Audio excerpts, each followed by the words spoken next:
I got so much motherfucking design on right now. Break it down, bring it back, make it clap. I got 3 old thoughts, new block, where that dick. Bitches on my line, and you know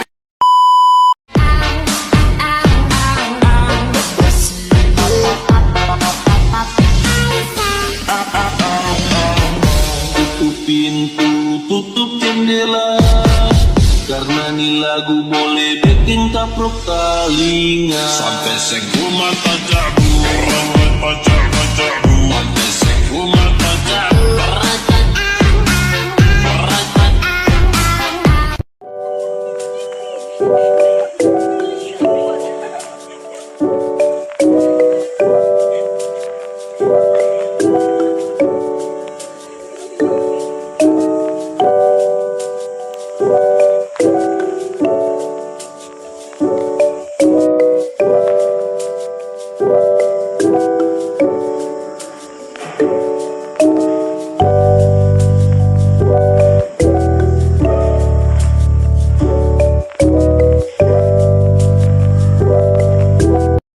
Shalom dan selamat pagi. Terima kasih atas kesempatan yang telah diberikan kepada kami.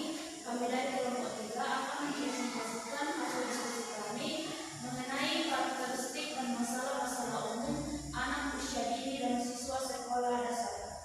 Yang pertama yaitu karakteristik dan masalah-masalah umum anak usia dini. Karakteristik anak usia dini antara lain: yang pertama, anak usia dini bersifat umum.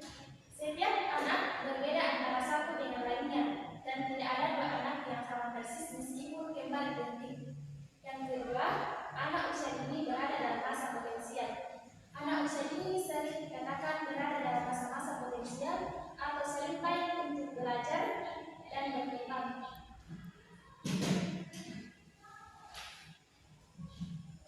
Yang ketiga, anak usia dini bersifat relatif spontan. Artinya pada masa ini anak akan bersikap apa adanya dan tidak pandai berpura-pura. Kemudian yang keempat, anak usia dini cenderung ceroboh dan kurang perlindungan. Artinya anak usia dini tidak mempertimbangkan bahaya atau tidaknya suatu tindakan.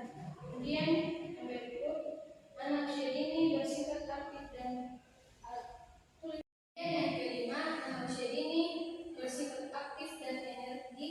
Artinya anak usia dini selalu bergerak dan tidak pernah bisa diam kecuali sedang tidur. Yang berikutnya yaitu masalah anak usia dini. Yang pertama yaitu mengompol. Mengompol itu terjadi karena kandung kemih si kecil belum tumbuh dengan baik. Kita dapat melakukan beberapa hal agar mengatasi masalah mengompol pada anak kecil, yaitu mengatur waktu minum, menjadwalkan waktu buang air, mengurangi asupan yang mengganggu kandung kemih, dan tidur lebih awal. Yang kedua yaitu sulit makan. Di masa pertumbuhan anak kecil itu mengalami masalah yaitu susah makan.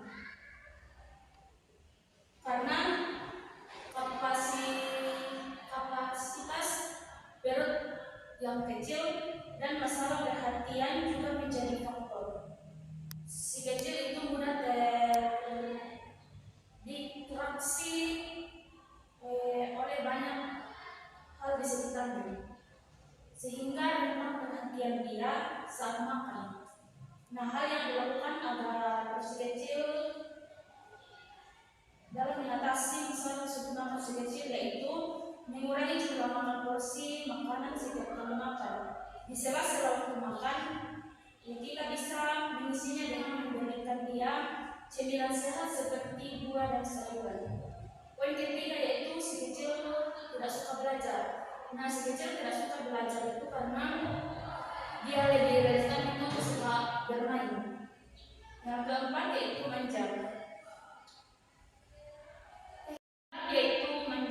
Si kecil itu manja karena biasa berlaku terus menerus.